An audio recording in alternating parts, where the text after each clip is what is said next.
Melissa, escribís todos los géneros, o por lo menos varios géneros.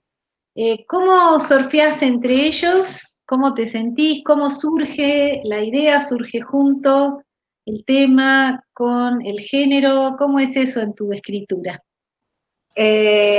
Bueno, cuando surge la idea o llega por ahí algunas palabras que suenan juntas y uno dice esto se puede transformar en algo para escribirlo, para pasarlo al papel o a la compu, por ahí uno intuye o se da cuenta si eso viene como en forma de poesía o de narrativa, o si eso se puede transformar en una obra de teatro.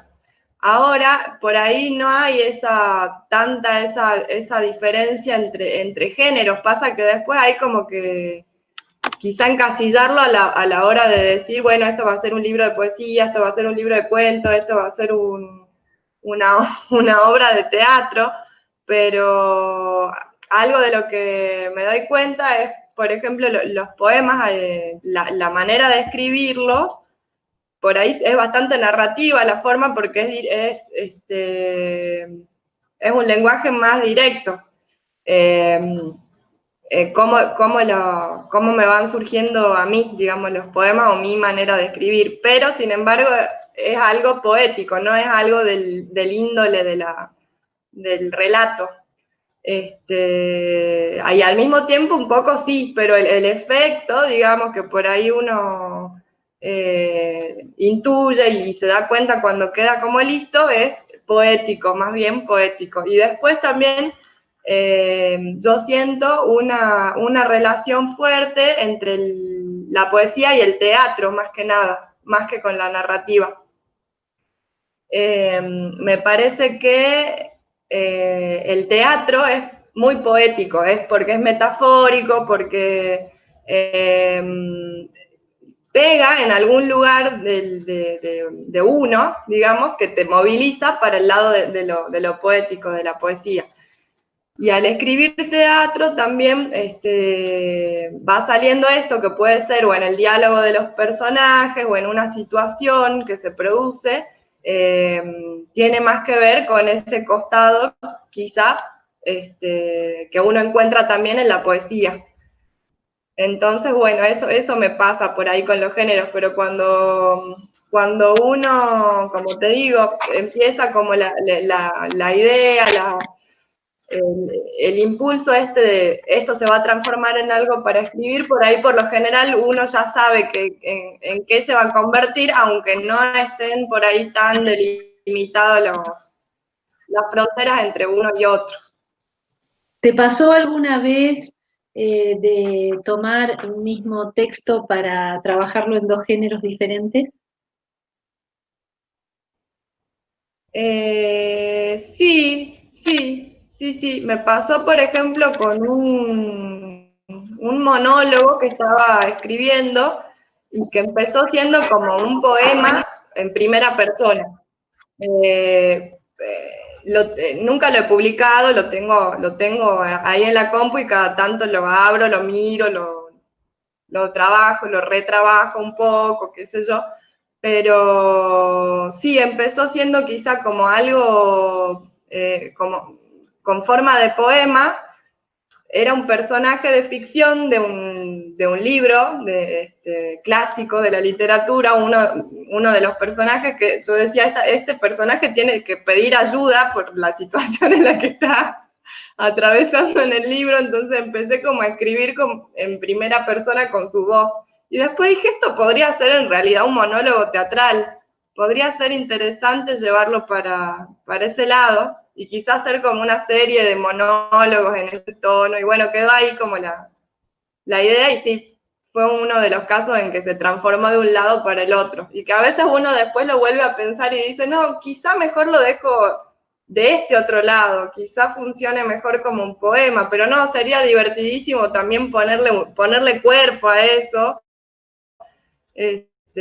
ponerle un vestuario, ponerle maquillaje, ponerle una forma de decir, darle una presencia física, entonces esa idea también me divierte mucho y bueno, y ahí.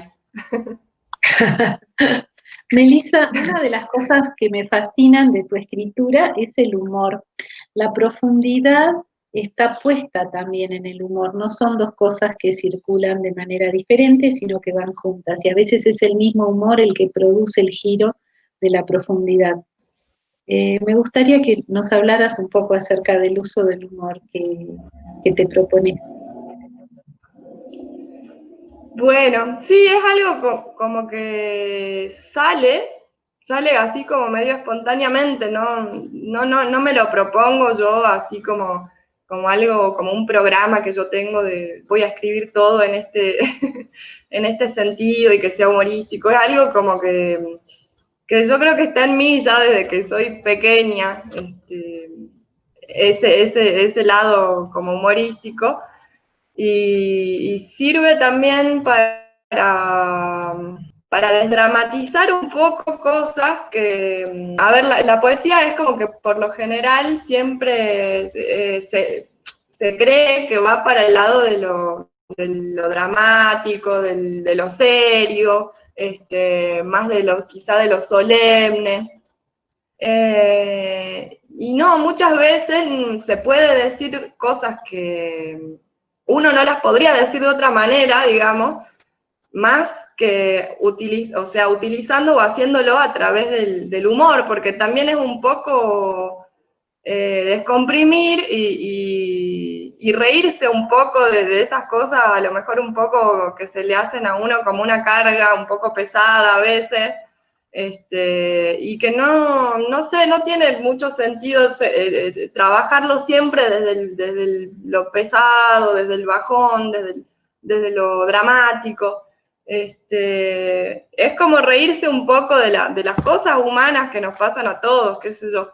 Y también para decir algunas cosas, o sea, utilizando por ahí la ironía, decir algunas cosas que de manera directa también uno no las quiere decir o no tiene ganas de decirlas así, por ahí el uso de la ironía está bueno también sobre todo cuando lo capta, ¿no? El lector o el que escucha y se genera como una complicidad ahí que está buena. Pero sí, es como que me sale así como medio natural. Bueno, ahí dijiste algo muy lindo, que es esto de la complicidad que se genera entre el lector y el texto, que pasa siempre, pero el humor es una de las condiciones más placenteras para que ocurra, ¿no? Nos reímos juntos y nos dimos Sí, cuenta y es un guiño. ¿Pensás exacto, que exactamente. eh, ¿Pensás que en la literatura que lees en Jujuy en esta época aparece este sentido del humor con frecuencia o la ves más solemne? Y yo creo que, a ver, hay ahí un recorrido o una beta como del humor en la poesía jujeña que la inauguró Gropa, me parece un poco, después la continuó también Ernesto Aguirre, y me parece que a principios o a mediados de los 2000 empezó a surgir una generación que es a la que pertenezco yo, que empezaron a decir las cosas de una manera quizá más directa, utilizando un lenguaje más cotidiano, más llano, por ahí no tan oscuro, no tan hermético. No lo digo ni por Gropa ni por Aguirre, porque ellos ya inauguraron esa línea, digamos, sino que lo digo por ahí por la poesía en general. En Jujuy es como que esa manera de decir hizo como una explosión ahí a principios del 2000, pero no sé si siempre a través del humor. A lo mejor sí, hay casos en que sí, que Es sea muy interesante. como... Uh-huh, Es muy interesante el recorrido que marcaste, ¿no? De Gropa y Ernesto Aguirre, ¿no? Con esto del humor y de esta explosión de las generaciones jóvenes del 2000, que me parece que sí, que efectivamente, sobre todo, tal vez sea una impresión, no lo podría confirmar. ¿Puede ser que haya más humor en las mujeres de la generación más joven? Ay, me cuesta mucho por ahí Bien.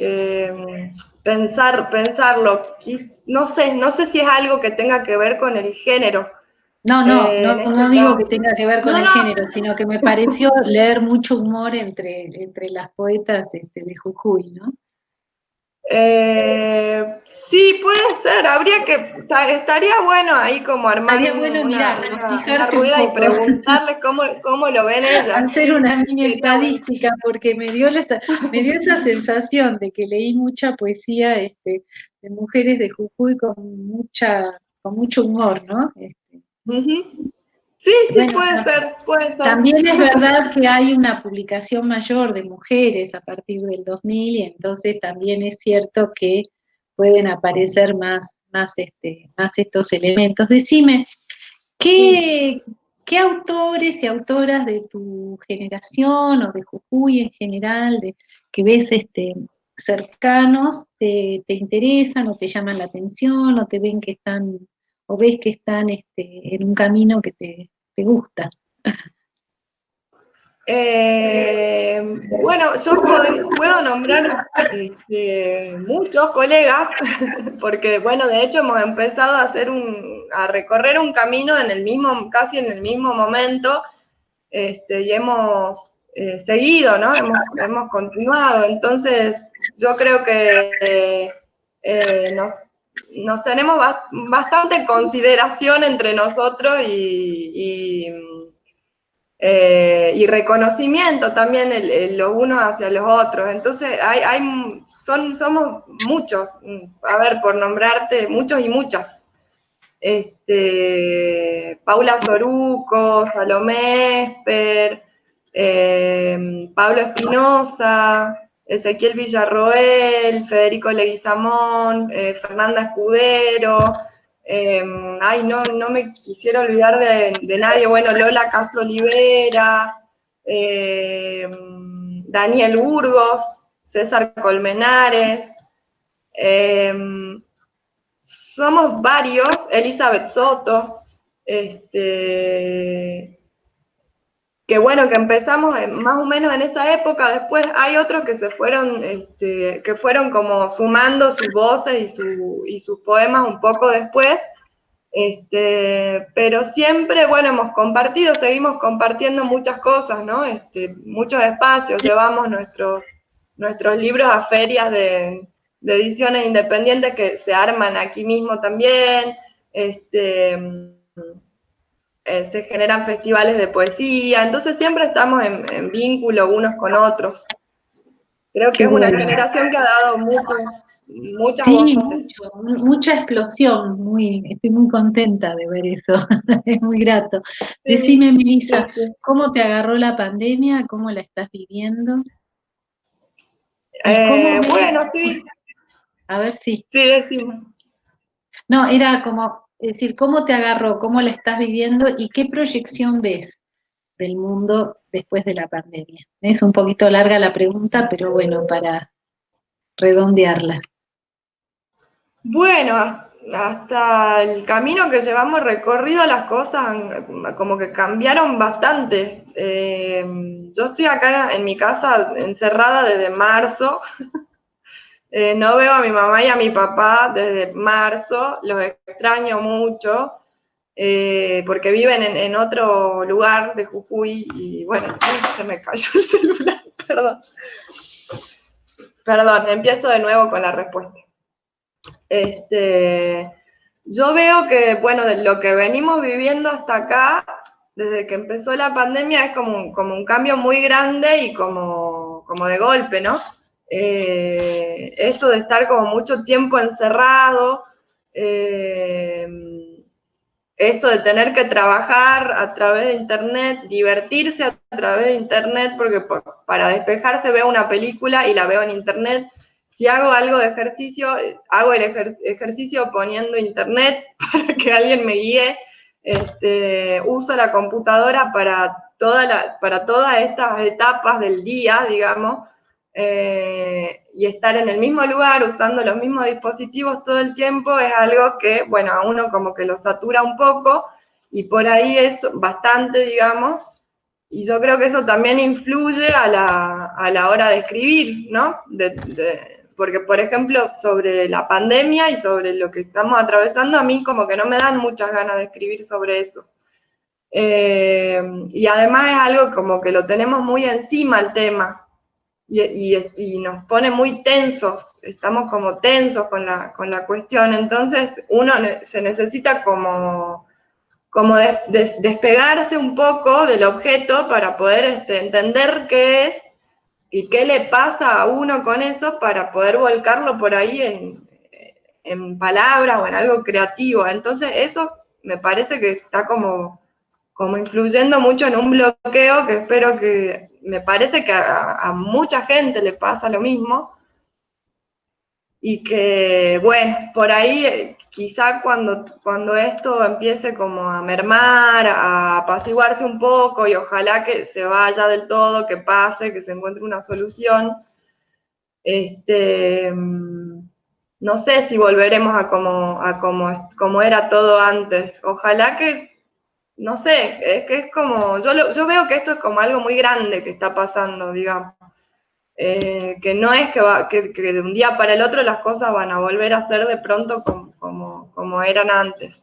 Y da un poco, bastante cosa, porque, o sea, no, por ahí no ver a la familia, no ver a tus amigos, no sabes lo que extraño salir a tomar una cerveza un ratito, aunque sea, con mis amigos, verlos, juntarnos, bueno, esas cosas que nos están pasando a todos. Después, ¿qué otra cosa veo con respecto a la pandemia? Cuando empezó todo en marzo y nosotros veíamos, por ejemplo, está explotando la cosa en Italia, en Francia, en España, y antes que llegue acá, y veíamos, por ejemplo, que salía la gente, los artistas, a los balcones, a brindar su música, qué sé yo, a tocar el violín, a leer un poema, y bueno, y los vecinos como que le prestaban atención, y estaban contentos porque era una manera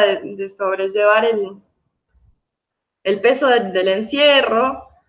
Yo pensaba, qué bueno esto, qué bueno esta explosión de lo artístico, y que la gente se esté dando cuenta que es importante, que, que ayuda, que nutre, que el arte está bueno, que el arte es algo que está bueno, ¿sí? Pero también pensaba por otro lado, ¿qué va a pasar cuando todo esto pase? Es solo un entretenimiento del momento, esto de, ay, qué lindo, mi vecino toca el violín y qué copado porque nos entretiene un rato durante la siesta. No sé, que ojalá que eso siga así como fluyendo, que salga el arte o sea, cuando se pueda salir a la calle, que salga el arte a las calles, que sigan saliendo a los balcones, que siga siendo algo lindo para los demás, que siga siendo algo bueno, y que no se olviden del arte y de los artistas una vez que todo esto pase. Eso, bueno, en todas esas cosas me ponía a pensar. Melissa, voy a leer un par de textos de poemas para sacármelos de encima. Bueno. Sigue el otoño y todos, conspirando un invierno contra mí. Incluso el quinoto. Como si me diera cuenta. El otro. Si pudiera disecar momentos y olvidarlos dentro de un libro, como a las hojas, qué feliz. Y ahora te voy a invitar a vos a leer algunos textos que tengas seleccionados para escuchar la voz, tu voz propia. Bueno, muchas gracias. Gracias por la lectura. Es una forma de diálogo. diálogo. Voy a leer algunos poemas de Poeta Surfera y otros éxitos. A ver. Quiero mostrar el libro, que es precioso, precioso libro de poesía. Poeta Surfera y otros éxitos. Está en las librerías de Jujuy. Muchas gracias. Bueno, a ver este. Poema de ciencia ficción. Este es un poema de ciencia ficción y estamos en el año 2511. ¿Alguien podrá decir cuando le pregunten, sí, estamos en el año 2511 y yo nací el 24 de febrero de 2482? Carteles publicitarios ultrasónicos de McDonald's, Coca-Cola y Sony cubren todo el cielo y nos tapan todo el sol. Pero ahí, veo una chica de camperita fucsia lanzándoles misiles teledirigibles que los hacen estallar y se forma esa lluviecita de fuegos artificiales de carteles que se ve por allá. ¡Oh! ¿Es esa la francotiradora, francoterrorista de camperita fucsia que va a salvar al mundo de los carteles para devolverle la luz? Sí. A ver, algún otro. Estoy buscando algunos que no se hagan muy largos o no sé si no hay problema con eso. No hay problema, Melissa, elegí el que quieras, claro. Bueno, okay. Lamento boliviano. En la clase de zumba del gimnasio de abajo, ahora ponen Lamento boliviano. Bajan el volumen en la parte de borracho y loco para que los gimnastas alumnos canten fuerte y se diviertan al margen de la existencia de los habitantes de los primeros pisos del edificio, la confitería Scott y la gente que pasa caminando por la vereda. Pero yo desde mi terraza, con un vaso de agua en la mano, esta vez, y mirando el reflejo de los gimnastas alumnos del último turno de la noche en la gran vidriera superior del edificio del frente, congelo el malestar de costumbre en el que me veo inmersa de lunes a viernes, de 14 a 16 y de 21 a 23 cuando llegan las clases de zumba. Pongo en pausa la planificación fría de métodos anónimos y fantasiosos de ataque.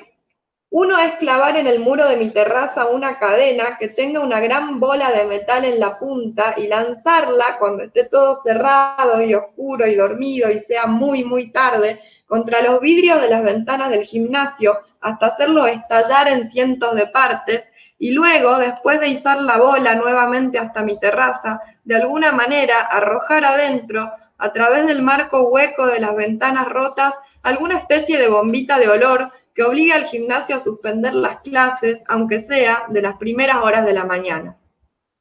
Me quedo quieta, digo, y me acuerdo de cuando en 7º grado cantábamos el tema que acababa de salir al mercado como un gran hit, y cuando llegaba la parte de borracho y loco, justamente, en reemplazo de la palabra loco, decíamos el nombre de alguien que estaba en el grupito, sobre todo si era alguien que te gustaba.